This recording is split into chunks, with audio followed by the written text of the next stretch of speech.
Hello and welcome to the Dune Minute Podcast, your place to dive deep, minute by minute, into the cinematic adaptation of Frank Herbert's World of Dune. I'm one of your hosts, John. And I'm Zach. And we are back. It's Thursday. It's Thursday. We're not talking about pain and sorrow today, but we are going to have a really awkward teenage conversation. Yes. Oh, man. You ready for some third-hand embarrassment? Not even second-hand embarrassment. We're getting third-hand on this one. This just reminded me of so many high school conversations that I've had. And yeah, let's just get through it. All right. We're talking about minute 23 through 24. Yesterday we left off with Paul outside the cave where Jessica and Stilgar are in with Reverend Mother Ramallo. Say that 5 times fast. And Paul is looking around at all the Fremen around him. Some are displeased at his presence. Some are very happy at his presence. And some just don't care about him at all. Paul turns to those that don't care about him, that are laughing and making jokes amongst themselves. And in the most awkward teenage way, walks up, does like a little pose, and then goes... What are you guys laughing about? Oh, my God. Holy shit. He can see the future, and he didn't realize what a douche he was going to look like in this moment. Dude. Not a douche, just, cringy as fuck, dude. This is one of those moments where, like, even a whole movie in, I'm like, was Timothée Chalamet the right person to act? And simply just because he's such like a fucking dork in this scene. And like, maybe that wasn't the Timothée Chalamet thing. Maybe it was just like the way that they wanted Paul to feel so awkward and weird. I guess, like, I don't know, but but in the books, he's uncertain at times. Sure. But he moves with like, he carries himself with such a confidence. But he's not just trying to be cool here. No. What are you guys talking about? Yeah. I don't know. And then Johnny's just like, don't bother. Which is cold-blooded response. Yeah. Especially as she's saying it through a laugh too. Like, yeah, bitch, why are you talking to me? Gives no time, does not throw him a bone, nothing. Oh, in my notes, I was like, they're 10 million % making fun of his skinny white boy ass just being out in the desert. Absolutely they are. So after this, Paul turns away briefly, trying to think of what to say. He's trying to have the jerk store called and they're running out of you moment. But instead of something cool, he turns back around and says, "You don't believe in all this?" He says it more like, "You don't believe in all this." Oh, yeah? Yeah. And more of like he's trying to pivot to be cool to them, where he's like, "You don't fucking believe in this shit." Yeah. I don't believe in it. I definitely don't believe. Why would I believe in it? See, I read that different. I read that as a genuine question, or maybe asking, why don't you believe in all this? Maybe. But they clearly do not believe in all this. No, we don't. These are all Southern beliefs. I know about some Southern beliefs, John. Yeah? What do you know about Southern beliefs, Zach? Well, we live amongst them. We live in the South, so I get it when they say these are Southern beliefs in kind of a joking tone. Very dismissive, very like this is comical to them. Yeah. They go on to explain that the Southern tribes are the ones who believe in the Messiah, and specifically that the Messiah will deliver them from evil, and that they only believe in the Fremen. Bilal Kaifa. Bilal Kaifa. Is that what that means? That's the response to "we believe in Fremen," which Bilal Kaifa translates to effectively "Amen." Gotcha. Okay. Thank you for that. That's good to know. Yeah. The subtitles translate that for you. I missed that part. Whoops. Starting to slack on our notes here, huh? Well, I only have 500 other things that I'm doing right now as well. Well, whose fault is that? Mine. It's mine. Okay. Anyways.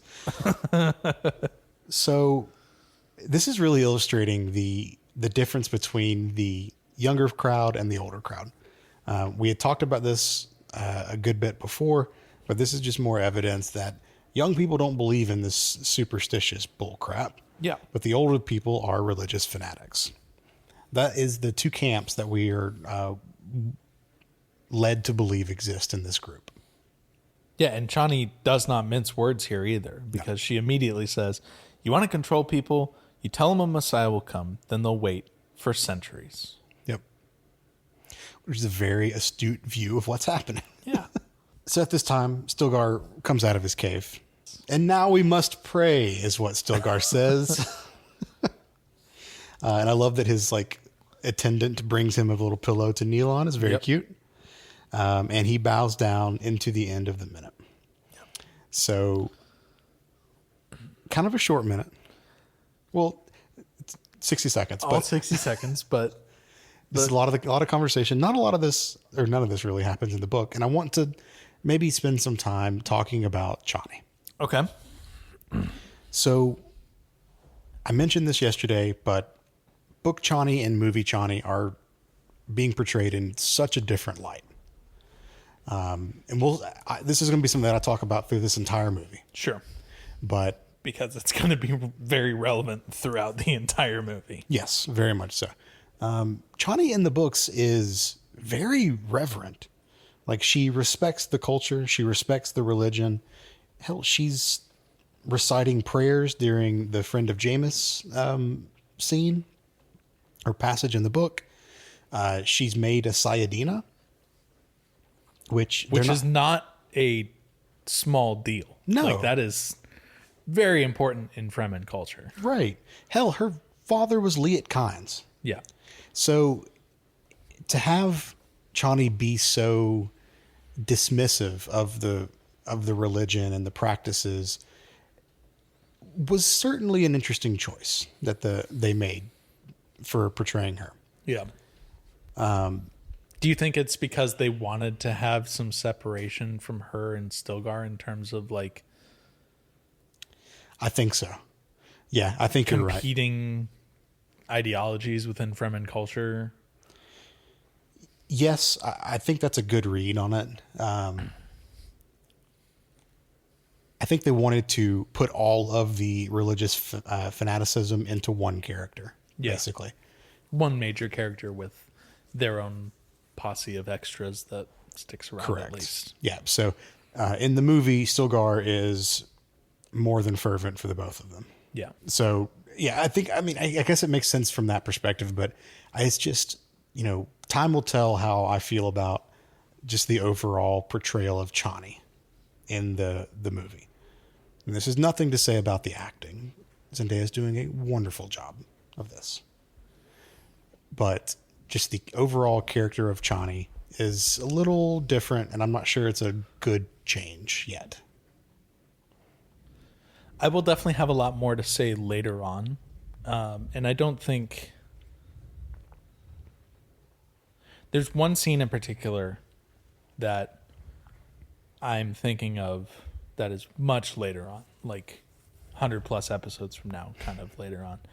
But I think is very important that they don't address, which really hits on a lot of the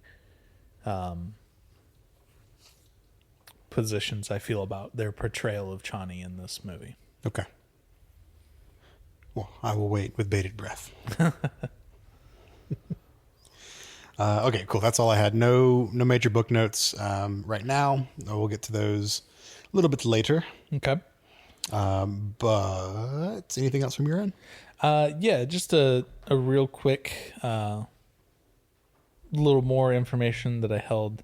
I have to apologize. I did hold some information back in previous episodes here about... How dare you? Dabbit Hanut in Jordan. Denis specifically wanted this shooting away from Wadi Rum, which is where a lot of the other external shots were done for Dune Part 1, because Dabbit Hanut has almost a white stone kind of appearance to it. And because it was so different from everything else, that's why they made the choice to do the shoot for this scene at this location because they wanted it to feel very separate from the siege, very separate from everything else. Okay, yeah, that makes sense. So we still don't know how long they had traveled to get here, but it is definitively not near Siege Tabor, Okay, at least according to what Art and Soul has to say. gotcha. Okay, so there was definitely a passage of time Yeah. getting here. Got it. Could have been a couple hours. Who knows? All right, cool. Well, let's get back tomorrow and round out the week. What do you say? Oh, sounds good to me. As always, you can find us online. We are available on Blue Sky at duneminute.com, and you can email duneminute@gmail.com if you'd like to get in touch. We'll be back to end the week on a Friday episode. All right, see you then. See ya.